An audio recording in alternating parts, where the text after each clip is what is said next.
السلام عليكم ورحمة الله وبركاته.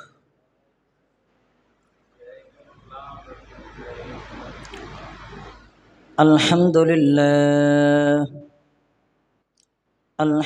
لله نحمده ونستعينه ونستغفره ونعوذ بالله من شرور أنفسنا ومن سيئات أعمالنا. من يهده الله فلا مضل له ومن يضلله فلا هادي له، وأشهد أن لا إله إلا الله وحده لا شريك له، وأشهد أن سيدنا وسندنا وحبيبنا ومولانا محمدا عبده ورسوله الذي أرسله كافة للناس بشيرا ونذيرا وداعيا إلى الله بإذنه وسراجا وقمرا منيرا. فلا تخشوا الناس واخشون. وقال النبي صلى الله عليه وسلم: كما تشومون كما تعودون، وكما تعودون وكما تعودون تموتون، وكما تبعثون تحشرون.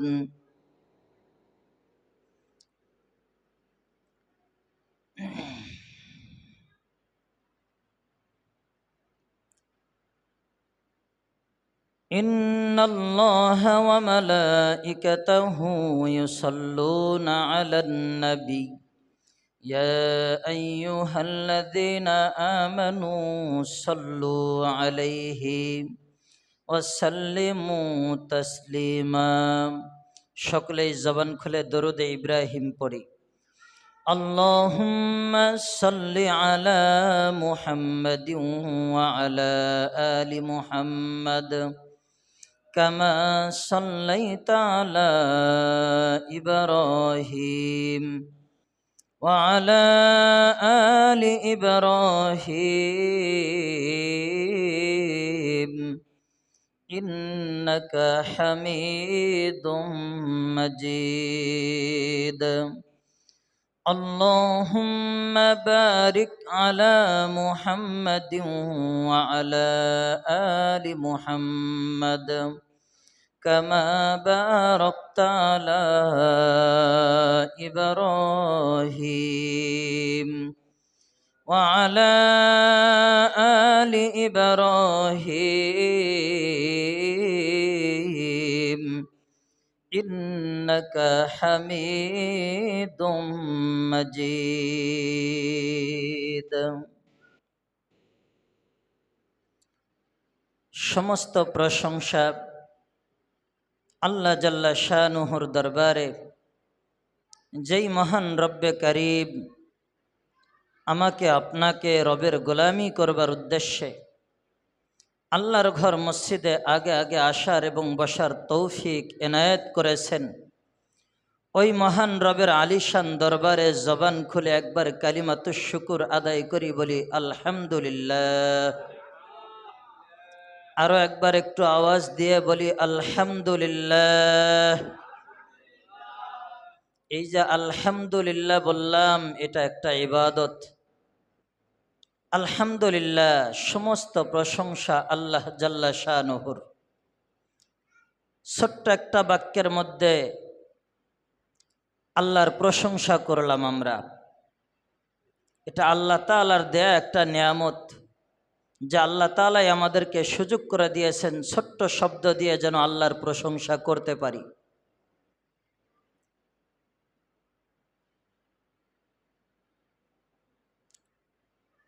বর্তমান সময় মানুষ ইবাদত থেকে দূরে, আল্লাহকে ডাকার থেকে দূরে। আল্লাহ তাআলা মখলুককে দুই ভাগে সৃষ্টি করেছেন।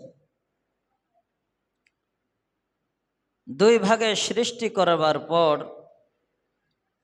আল্লাহ পাক কিছু মখলুক সৃষ্টি করেছেন যাদেরকে আল্লাহ তাআলা ইচ্ছা শক্তি দেন নাই। নবী করিম সাল্লাল্লাহু আলাইহি ওয়াসাল্লাম মেরাজ থেকে আসার পরে বর্ণনা করেন যে আসমানে আল্লাহর রাসূল কিছু ফেরেশতাদেরকে দেখছেন যে এরা দাঁড়ানো অবস্থায় আছে। তো এরা দাঁড়ানো অবস্থায় আছে, এভাবে কিয়ামত পর্যন্ত তারা দাঁড়ানো অবস্থায় থাকবে। কিছু ফেরেশতা রুকুর হালতে আছে, তো এরা রুকু অবস্থায় কিয়ামত পর্যন্ত থাকবে। আবার কিছু ফেরেশতা এমন অবস্থায় আছে যে সেজদারত অবস্থায়, তো এরা সেজদারত অবস্থায়ই থাকবে। এদেরকে আল্লাহ তাআলা ইচ্ছা শক্তি দেন নাই যে আমার মন চাইলে এ লম্বা সময় কিয়ামত পর্যন্ত লম্বা সময়, এই সময়ের মধ্যে একটু অন্য একটা কাজ করে আসি ফাঁক দিয়ে, এ ধরনের কোনো ইচ্ছা আল্লাহ এই ফেরেশতাদেরকে দেন নাই। এই জাতিদেরকে আল্লাহ ইচ্ছা শক্তি দেন নাই। আবার কিছু প্রাণী আছে যাদেরকে আল্লাহ তাআলা ইচ্ছা শক্তি দিয়েছেন, কিন্তু তাদেরকে অন্যের আওতাধীনে চলার হুকুম দিয়ে দিছেন। তো এরা আল্লাহর হুকুম অনুযায়ী অন্যের আওতাধীনে চলে, কিন্তু এরা তাদের ইচ্ছা শক্তি ব্যক্ত করতে পারে না, বুঝাইতে পারে না যে আমার শরীরটা খারাপ, আমার শরীরটা ভালো নাই, এ ধরনের কিছু বুঝাইতে পারে না। আপনি হাল চাষ করতে যখন যায় গরু নিয়ে, বা গরুর গাড়িতে অনেক বোঝা বহন করে গরুর গাড়ি যখন যায়, কিছু কিছু গরুর চোখ দিয়ে দেখবেন পানি পড়ে। তো সে তার ভাষা ব্যক্ত করে মালিককে বুঝাইতে পারে না যে আমার কষ্ট হচ্ছে, আমার একটু বোঝাটা কমায়া দেন, আমি সহ্য করতে পারতেছি না, আমার বোঝাটা একটু মালিক কমায়া দেন। সে তার ভাষা ব্যক্ত করে মানুষকে বুঝাইতে পারে না। আল্লাহ তাদেরকে এমনভাবে হুকুম দিছেন, তো তারা এই মানুষের গোলামি করে যাচ্ছে। এমন কিছু প্রাণী আল্লাহ তাদেরকে এইভাবে সৃষ্টি করেছেন। চন্দ্র সূর্য, পৃথিবী যখন আল্লাহ তাআলা বানাইছেন তখন থেকে নিয়ে এ পর্যন্ত সূর্য যেইভাবে ওঠার কথা, যেইখানে গিয়ে অস্ত যাওয়ার কথা, ঠিক সেই জায়গায় অস্ত যাচ্ছে। যেখান থেকে ওঠার কথা সেখান থেকেই সূর্য উত্থিত হচ্ছে। সূর্য কোনোদিন বলে না কিয়ামত পর্যন্ত লম্বা সময় আমি একটু অন্য দিক দিয়ে চলি। তা আল্লাহ এদেরকে সৃষ্টি করার পরেই বলে দিছেন এভাবে চলবে, তো এভাবে চলে। গরমকালে কোন দিক দিয়ে সূর্য উঠবে, কোন দিকে গিয়ে অস্ত যাবে, এটা আল্লাহ তাকে হুকুম করে দিয়েছেন, ওভাবেই চলতেছে, তার বাহিরে করে না। আবার শীতের মৌসুমে কোন রাস্তায় সূর্য উঠবে, কোন দিক দিয়ে গিয়ে আবার অস্ত যাবে, এটা আল্লাহ সূর্যকে বলে দিয়েছে। ঠিক ওইভাবেই সূর্য ওঠে এবং সূর্য অস্ত যায়। কিন্তু আল্লাহ তাআলা মানুষকে সৃষ্টি করেছেন, এদেরকে আল্লাহ ইচ্ছা শক্তি দান করেছেন, তাদের ইচ্ছাকে ব্যক্ত করার ক্ষমতা আল্লাহ দিয়ে দিয়েছেন।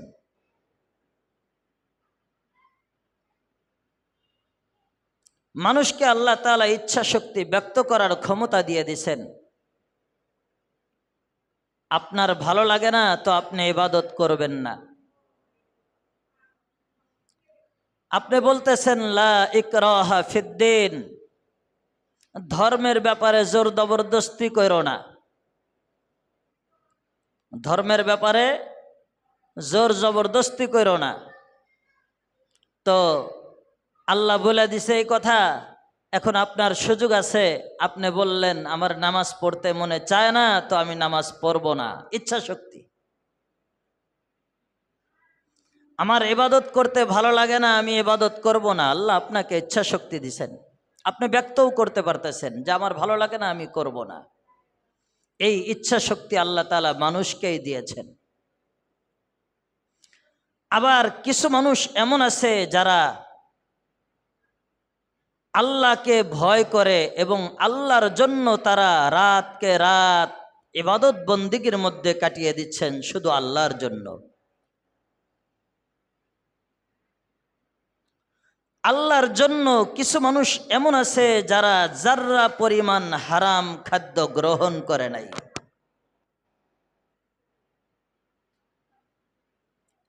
তারা আল্লাহকে ভয় করছে, যার কারণে আল্লাহর ভয় থাকার কারণে তারা হারাম খাদ্য গ্রহণ করে নাই, হালাল খানা ভক্ষণ করছে। তো আল্লাহর আশেক কিছু, আল্লাহর পেয়ারা কিছু বান্দা ছিল যারা আল্লাহকে মহব্বত করে, আল্লাহর জন্যই দুনিয়াতে হালাল হারাম বাজ বিচার করে জীবন যাপন করে। তারা আল্লাহর জন্য ইবাদত বন্দিগি করে, আল্লাহর জন্য গোলামি করে। ইমামে আবু হানিফা রহমতুল্লাহ আলাই, আমরা যার মজহাবের অনুসারী, ইমাম আবু হানিফা রহমতুল্লাহ আলাই তিনি এমন ইবাদত করতেন, মাগরিবের নামাজ পড়তে গেছেন, ইমাম সাহেব কোরআনে কারিমের সূরা তেলাওয়াত করলেন, ফামান ইয়ামাল মিসকালা যাররাতিন খায়রান ইয়ারা ওয়া মান ইয়ামাল মিসকালা যাররাতিন শাররান ইয়ারা। মাগরিবের নামাজ যখন ইমাম আবু হানিফা রহমতুল্লাহ আলাই পড়তে গেছেন, ইমাম সাহেবের জবানে যখন কোরআনে কারিমের তেলাওয়াত শুনলেন, ফামান ইয়ামাল মিসকালা যাররাতিন খায়রান ইয়ারা, বান্দা যদি যাররা পরিমাণ ভালো আমল করে, এই যাররা পরিমাণ ভালো আমল বান্দার আমল নামায় উঠে যাবে। হাসরের ময়দানে আল্লাহ তাআলা এই যাররা পরিমাণ ভালো আমলের প্রতিদান আল্লাহ তাআলা তাকে দিবেন। ওয়া মান ইয়ামাল মিসকালা যাররাতিন শাররান ইয়ারা, বান্দা যদি যাররা পরিমাণ খারাপ আমল করে, বদ আমল করে, এই বদ আমলের প্রতিদানও আল্লাহ তাআলা হাসরের ময়দানে দিবেন। ইমামে আবু হানিফা রহমাতুল্লাহি আলাইহি যখন চিন্তা করলেন, মাগরিবের নামাজে ইমাম সাহেব যখন কেরাত পড়লেন, ফামান ইয়ামাল মিসকালা যাররাতিন খায়রান ইয়ারা, বান্দা যদি যাররা পরিমাণ ভালো কোনো আমল করে, এই আমলের প্রতিদান আল্লাহ তাআলা হাসরের ময়দানে তাকে দিবেন। এই চিন্তা আসার পরে ইমামে আবু হানিফা রহমতুল্লাহ আলাই, ইমামে আজম আবু হানিফা রহমতুল্লাহ আলাই, তিনি চিন্তা করলেন, আজকে রাত্রে যদি আমার ইন্তেকাল হয়ে যায়, তাহলে আমার আমল নামায় যেন ভালো কোনো আমল আল্লাহর দরবারে উঠে যায়। এই কারণে ইমামে আবু হানিফা চিন্তা করলেন, মাগরিবের নামাজ পড়লাম, এশার নামাজ পড়লাম, এশার নামাজের পর থেকে নিয়ে মসজিদের মুয়াজ্জিন সব বুঝতে পারলেন ইমামে আবু হানিফা আজকে মসজিদ থেকে বের হবে না। ছোট্ট একটা মোমবাতি অথবা কুফি ধরায়া দিয়া, দরজা কোনো মতে চাপা দিয়া মুয়াজ্জিন সব বাড়িতে চলে গেছে। ইমামে আবু হানিফা রহমতুল্লাহ আলাই মসজিদে নামাজের হালতে সুন্নতের নামাজের পরে সুন্দরভাবে এশার নামাজ শেষ করে সুন্নত শেষ করে মসজিদের এক কোনায় নফল নামাজের নিয়ত করে দাঁড়িয়ে গেছে। মুয়াজ্জিন সাহেব যখন আবার ফজরের পরে ফজরের আজান দেওয়ার জন্য মসজিদে যখন আসছে, মসজিদে আসার পরে তখন দেখেন যে ইমামে আজম আবু হানিফা রহমাতুল্লাহি আলাইহি একই হালতে একই অবস্থায় মসজিদের মধ্যে দাঁড়িয়ে দাঁড়িয়ে কোরআনে কারিমের তেলাওয়াত করতেছেন। কোরআনে কারিমের 30 নম্বর পারা তেলাওয়াত করতেছেন। এই অবস্থা দেখতে পাইলেন। এর মানে বোঝা যায় মাগরিব থেকে নিয়ে এশা থেকে নিয়ে একেবারে ফজর পর্যন্ত ইমামে আজম আবু হানিফা রহমাতুল্লাহি আলাইহি এক রাতে এক খতম কোরআনে করিম এক রাকাত নামাজে তেলাওয়াত করেছেন।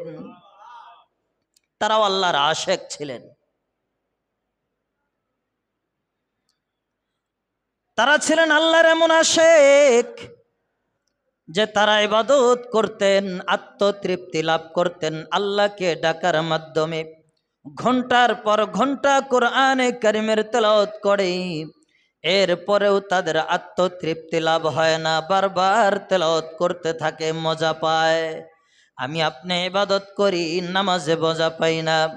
শুক্রবারের দিন যদি নামাজে আসি, 2 মিনিট 1 মিনিট লেট হয়ে গেলে আমার সময় বেশি ওভার টাইম হয়ে যায়, আমার সময়ের মূল্যায়ন বেড়ে যায়। এরকম কিছু আমরা করি। 2 মিনিট দেরি হয়ে গেলে আমার ধৈর্য কুলায় না। বুঝতে হবে আমার ইমানের মধ্যে ওই রকম মজা আর স্বাদ আসে নাই। এ কারণে আমি নামাজে ওরকম আত্মতৃপ্তি লাভ করতে পারি না। তো কোরআনে কারিমের তেলাওয়াত আমাদেরকে সহি শুদ্ধ করে শিখতে হবে। 20 বছর 30 বছর 50 বছর বয়স আমার কবর এক পা কবরের দিকে চলে যাচ্ছে। এখন আমি আল্লাহর জন্য আল্লাহর কালাম শিখতে পারি নাই। হাসরের ময়দানে যদি আল্লাহ আমাকে আপনাকে জিজ্ঞেস করেন যে বান্দা তোমাকে 60 বছর 70 বছরের জিন্দেগি দিলাম, আমার জন্য তুমি কি সঞ্চয় করে আসছো, জবাব কি হবে আল্লাহর কাছে? আমি 60 বছর 70 বছর 75 বছর বয়স আমার, অথচ আমি আল্লাহর জন্য আল্লাহর কালাম সহি শুদ্ধ শিখতে পারলাম না, অথচ আমি আল্লাহর কালাম দিয়েই নামাজ পড়তেছি। আল্লাহ জিজ্ঞেস করলে আমি কি জবাব দেব আল্লাহর কাছে? ভাবা দরকার আমাদের।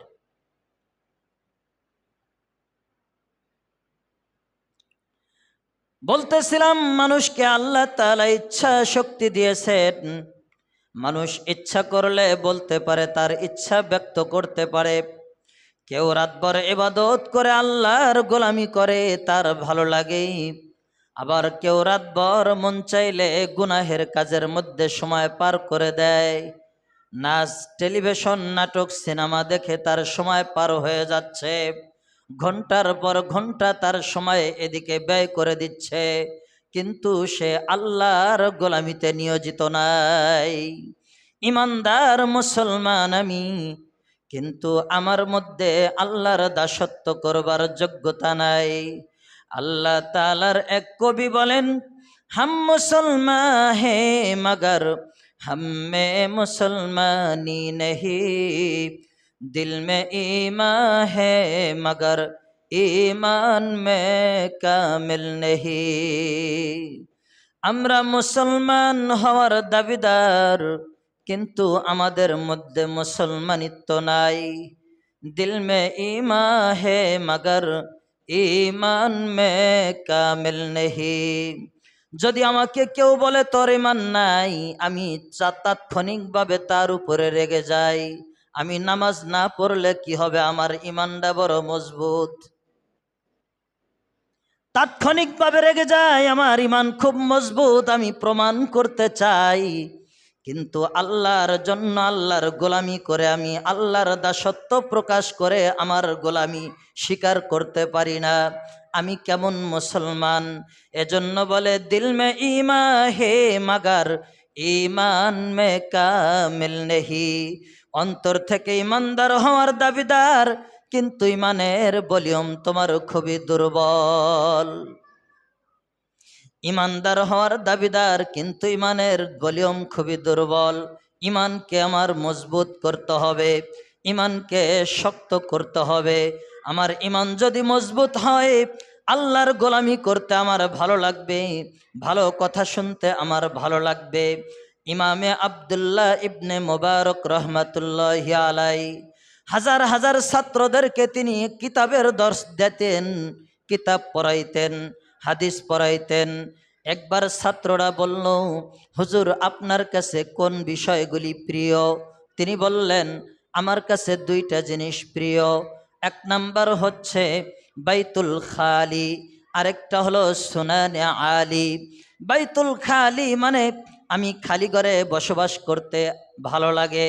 দ্বিতীয় নাম্বার সুনানে আলী, অর্থাৎ ভালো কিছু কথা শ্রবণ করলে আমার ভালো লাগে, সনদ সহ ভালো কোনো এলেম শিখতে আমার ভালো লাগে। এই দুইটা জিনিস আমার কাছে অনেক দামি।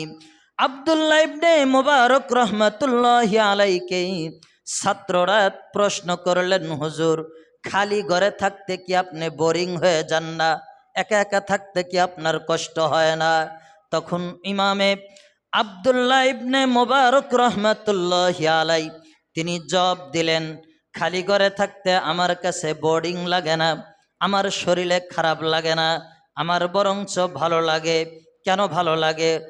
যখন এই প্রশ্ন করলেন, ইমামে আব্দুল্লাহ ইবনে মুবারক রহমাতুল্লাহি আলাইহি তিনি জবাব দিলেন যে আমার এই কারণে ভালো লাগে, যখন আমি খালি ঘরের মধ্যে থাকি, আল্লাহর সামনে নামাজে যখন দাঁড়িয়ে যাই, তখন আমার সাথে আর আল্লাহর সাথে কথা হয়। আমি আর আল্লাহ একসঙ্গে ওই ঘরের মধ্যে থাকি। এ কারণে আমার কাছে এই সময়টা বহুত বড় দামি। এই কারণে আমার কাছে এই সময়ের মূল্যায়নটা অনেক বেশি। এই সময়টা আমার কাছে খুব ভালো লাগে। একা একা ঘরের মধ্যে যখন আমি বসবাস করি, তখন আমি যখন কিতাবের হাদিসগুলি তেলাওয়াত করি, হাদিসগুলি পড়তেই কলান নবিয়্যু সাল্লাল্লাহু আলাইহি ওয়াসাল্লাম পড়ি, আল্লাহর রাসূলের শানে, আল্লাহর রাসূলের সাথে আমার কথা হয়, তখন আল্লাহর রাসূলের সাথে আমার সাথে খুব ভালো সময় কেটে যায়। এরপরে যখন সাহাবা একরাম রাদিয়াল্লাহু তাআলা আনহুর ঘটনাগুলি আমি যখন পড়ি, সাহাবা একরামদের জামাত আল্লাহর রাসূলকে কেমন মহব্বত করতেন, কেমন ভালোবাসতেন, তাদের ভালোবাসার নিদর্শনগুলি কেমন ছিল, এগুলি যখন পড়তে থাকি, তখন সাহাবা একরামদের সাথে সময় কাটাইলে যেমন আনন্দ পাই, ঠিক ওই মুহূর্তটা আমার কাছে তেমনি আত্মতৃপ্তিকর সময় আসে। আমি এগুলি থেকে আলাদা আলাদা করে, ভিন্ন করে মাসলা মাসাইল বের করতে পারি, গবেষণা করতে পারি, মিলাইতে পারি। তো আমার কাছে এই একা সময়ের অনেক দাম। একটা হাদিস শেখার জন্য, হাদ্দাসানি হাদিস, একটা হাদিস শেখার জন্য আগের জামানায় মানুষ কুফা শহর থেকে, মদিনা থেকে সেই কুফা নগরীতে মাস, 2 মাস, 3 মাস, 4 মাস, 6 মাস সময় লাগতো। একটা হাদিস যেমন একজনের কাছে শ্রবণ করছে, হাদিসটা শুনছে, কিন্তু হাদিসটা কে বর্ণনা করছে তার কাছে যাইতেন। কথার কথা আমি হাদিসটা বলছি, এখন আমার থেকে, আমি যার থেকে শুনে হাদিসটা আপনার কাছে বললাম, যেমন আমি একজন সাহাবীর কাছে শুনছি, সেই সাহাবীর কাছ থেকে শ্রবণ করার পরে আমি আপনাকে বলছি। এখন আপনার ভিতরে এমন একটা আগ্রহ পয়দা হয়েছে হাদিসটার সনদ এইভাবে জানার জন্য, আমি নিজে যদি ওই সাহাবীর কাছে যাই তাহলে হাদিসটার মর্যাদা, গুরুত্ব পাবে। এ কারণে সাহাবা একরাম একটা হাদিস একজন ব্যক্তি সঠিক বর্ণনা করার জন্য মাসকে মাস রাস্তা অতিক্রম করে হাদিসকে সহি কিনা এটা জানার জন্য তার কাছে যাইতেন। 3 মাস 4 মাস দূরত্ব যাওয়ার পরে সেখানে হাদিস শুনে আবার রিটার্ন ফেরত যেতেন। এমনও অনেক হয়েছে যে মরুভূমিতে রাস্তায় যাচ্ছে, যাওয়ার পথেই তার মরুভূমিতেই ইন্তেকাল হয়েছে। এই হাদিস নিতে যাইতে গিয়া, হাদিসের তথ্য নিতে গিয়া তাদের সময় কেমন মূল্যায়ন, তারা কেমন হাদিসের মূল্যায়ন করছেন, তারা কেমন আল্লাহর রাসূলের আশেক ছিলেন, তারা কেমন ইবাদত করতেন। আমার ইবাদতে মন বসে না, নামাজ পড়লে গাফলতি আসে, উদাসীনতা আসে, 1 মিনিট সময় বেশি হয়ে গেলে আমার মন অস্থির হয়ে যায়, মসজিদে থাকতে চায় না, মন স্থির হয় না। কেন স্থির হয় না? আমার ইমানের মধ্যে সেই পরিপক্কতা নাই, দুর্বল ইমান আমার, যার কারণে ভালো কথা শুনতে আমার ভালো লাগে না। এজন্য ভালো কথার মূল্যায়ন করতে হবে, ভালো কথা শুনতে দিল পয়দা করতে হবে। তাহলে বুঝতে হবে, ভালো কথা শুনলে যখন আমার দিল ভালো লাগে, তো বুঝতে হবে যে আল্লাহ তাআলা আমার ইমানের মধ্যে পরিপক্কতা দান করতেছেন।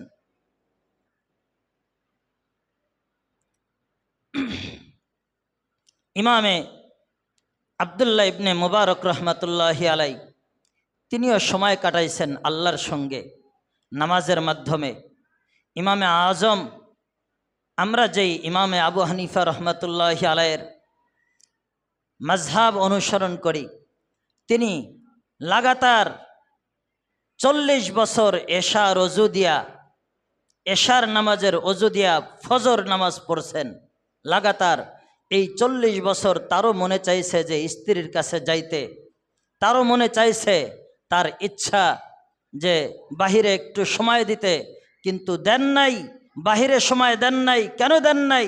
তার ইচ্ছা ছিল আল্লাহর সন্তুষ্টি, আল্লাহর ইচ্ছা ছিল, যার কারণে আল্লাহ যা পছন্দ করতেন তাই করতে তিনি রাজি থাকতেন, বাধ্য থাকতেন। রবকে ভয় করতেন, আল্লাহকে ভয় করতেন।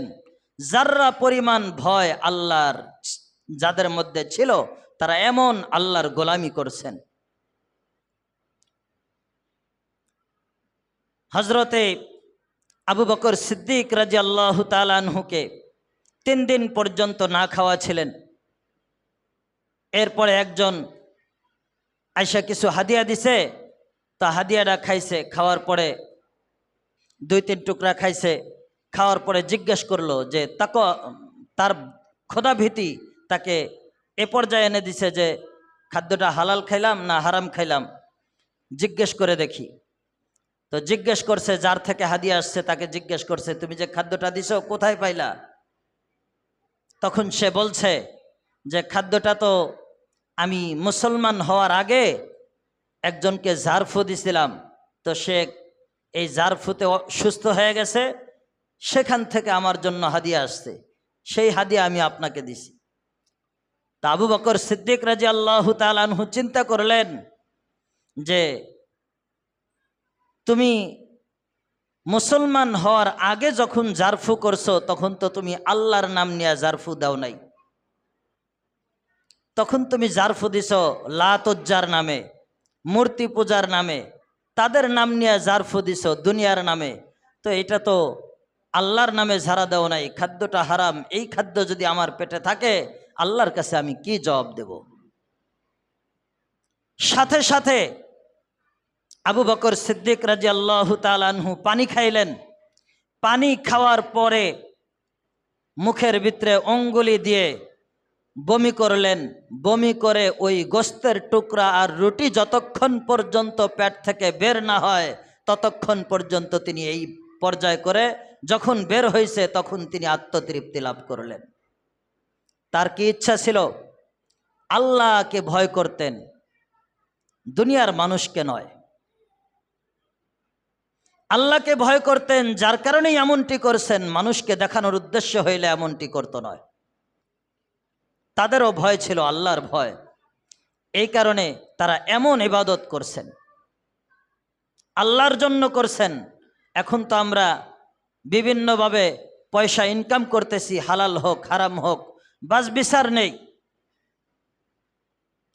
কেন আমি এমন করতে পারতেছি? কেন আমার ইবাদত আমি এইরকম করতে পারতেছি? কারণটা কি? কারণ হচ্ছে এই যে আমার ইমান, আমার ভয়, আল্লাহকে ভয় আমি ওইভাবে করতে পারি না এখনো, যেভাবে সাহাবা একরামরা ভয় করেছেন ওইভাবে ভয় আমার ভিতরে আল্লাহকে এখনো নাই। যার কারণে আমি যদিও এখন সুন্দরভাবে নসিহত করতেছি, সুন্দর কথা বলতেছি, কিন্তু দেখা যায় আমার ভিতরেই আমলের কমতি রয়ে গেছে, আমলের কমতি রয়ে গেছে। আমি এখন ভালো বলতেছি, কিছুক্ষণ পরে গিয়ে আমার ভিতরে আমল নাই।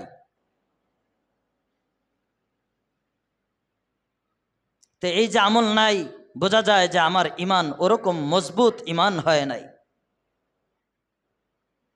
এই মজবুত ইমানের জন্য সাহাবা একরাম নমুনা রেখে গেছেন যে এরকম ইবাদত করতে হয়।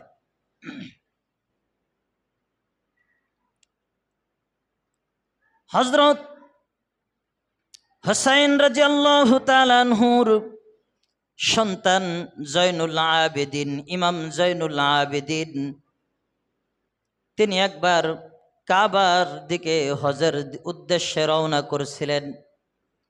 কাবায় যাবেন হজের উদ্দেশ্যে। কাবায় হজের উদ্দেশ্যে যখন রওনা দিছেন, কাফেলাকে সাথে নিয়ে হজের উদ্দেশ্যে যখন রওনা দিছেন, ইহরামের কাপড় পরিধান করছেন। পরিধান করার পরে যখন তালবিয়া পড়তেছিলেন, তালবিয়া পড়তেছেন, লাব্বাইক আল্লাহুম্মা লাব্বাইক, লাব্বাইক লা শারীকা লাকা লাব্বাইক, যখন তালবিয়া পড়তেছিল, এই তালবিয়া পড়ার সময় জয়নাল আবেদিন, ইমাম জয়নাল আবেদিন তার সওয়ারি থেকে বেহুশ হয়ে তিনি পড়ে গেলেন। কাফেলার লোকজন তাকে মাথায় পানি ঢেলে যখন হুশ ফিরাইলেন, হুশ ফিরানোর পরেই জয়নুল আবেদিনকে জিজ্ঞেস করলেন, আপনি কি কোনো টেনশনে আছেন? আপনি কি কোনো পেরেশানিতে আছেন নাকি? যে পেরেশানির কারণেই আপনি নিজে এরকমভাবে বেহুশ হয়ে যাচ্ছেন? জয়নুল আবেদিন বলে, আমার তেমন কোনো পেরেশানি নাই, আমার তেমন কোনো চিন্তা নাই, আমি এই কারণে বেহুশ হয়ে গেছি।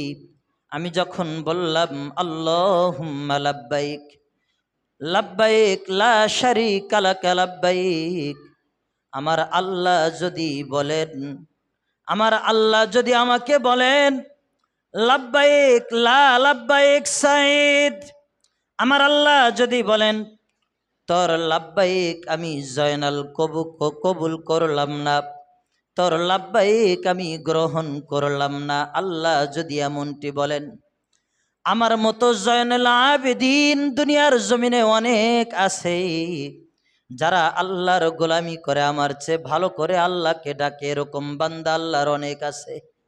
বলো তো দেখি, আমার ওই আল্লাহ ছাড়া আর কোনো রব আছে নাকি? তা আমার তো ওই আল্লাহ ছাড়া আর কোনো রব নাই, তাইলে আমি আল্লাহকে ছাড়া কি করে নাজাত পেতে পারি? আমি আল্লাহর এই ভয়ের কারণে চিন্তা করতেছি, আমার লাব্বাইকটা যদি আল্লাহ কবুল না করেন তাহলে হাসরের ময়দানে আমার কি উপায় হবে? এই চিন্তায় আল্লাহর ভয়ে সে এমনটি বেহুশ হয়ে গেছে।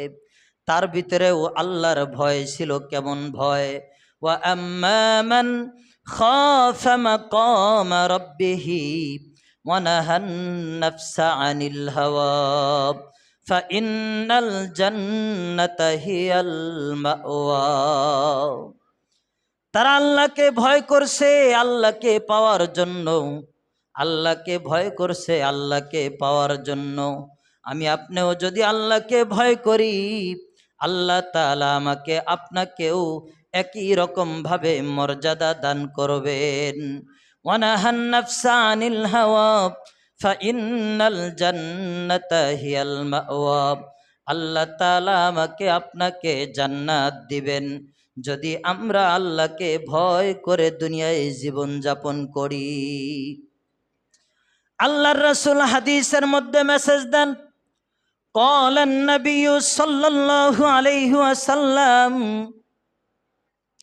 কামা তাশুনা কামা তামুতুনা তুবআসুন ওয়াকামা ওয়াকামা তুবআসুনা তামুতুন ওয়াকামা তুবআসুনা তুহশারুন।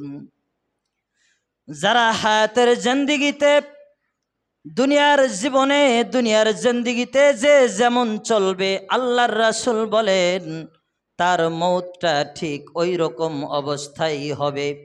আল্লাহর রাসূল বলেন তুমি দুনিয়াতে যেইভাবে জীবনযাপন করবা তোমার মৌতটা ঠিক ওই রকম অবস্থায় হবে। এরপরে বলেন তুমি যে অবস্থায় মরবে ঠিক ওই অবস্থায় আল্লাহ তাআলা তোমাকে হাসরের ময়দানে উঠাইবেন। হাসরের ময়দানে তোমাকে যেইভাবে উঠাইবেন ওইভাবেই তোমার হিসাব নিকাশ আল্লাহর কাছে দিতে হবে। সতর্ক করে দিচ্ছেন আল্লাহর রাসূল। বান্দা দুনিয়াতে তুমি যেইভাবে জীবন যাপন করবা ঠিক ওই অবস্থায় তোমার মৌত তোমার নিকট চলে আসবে। তুমি যে অবস্থায় মরবে ওই অবস্থায় হাসরের ময়দানে তোমাকে আল্লাহ উঠাবেন। আমরা তো গুনাহ করতে করতে যদি মারা যাই তো আমার গুনার হালতে মৌত হইলে গুনার হালতেই আল্লাহর কাছে আমাকে উঠতে হবে। মদের নেশায় বিভোর ছিলাম, প্রতিদিন মদ খাইতাম, আড্ডা মারতাম, মদের নেশায় আমার মৌত হয়ে গেল, তো এই অবস্থায় আল্লাহ আমাকে হাসরের ময়দানে উঠাবেন।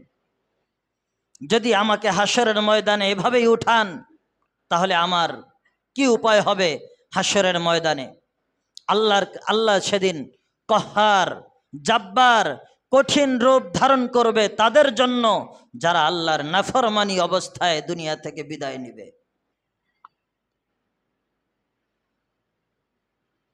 এজন্য আল্লাহর নাফরমানি থেকে আমাদেরকে বাঁচতে হবে।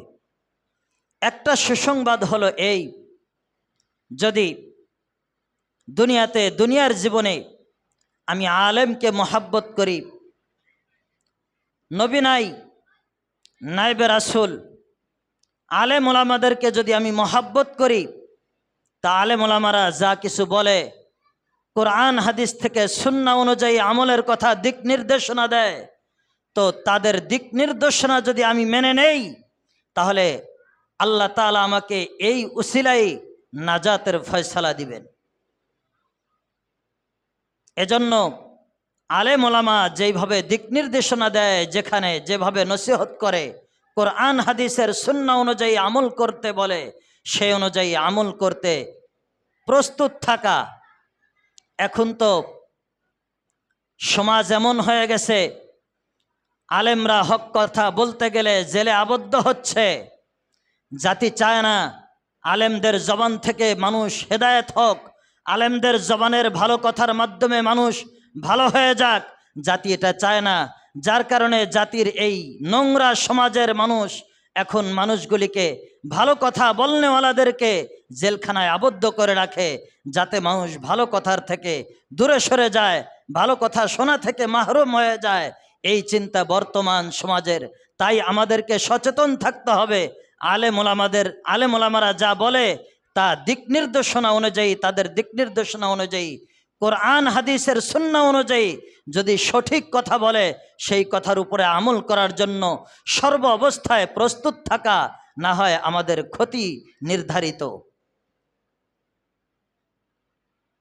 এজন্য আমরা সর্বোক্ত চেষ্টা করব আলেম ওলামাদেরকে মহব্বত করতে, ভালোবাসতে, যেন আলেম ওলামাদের মহব্বত করে।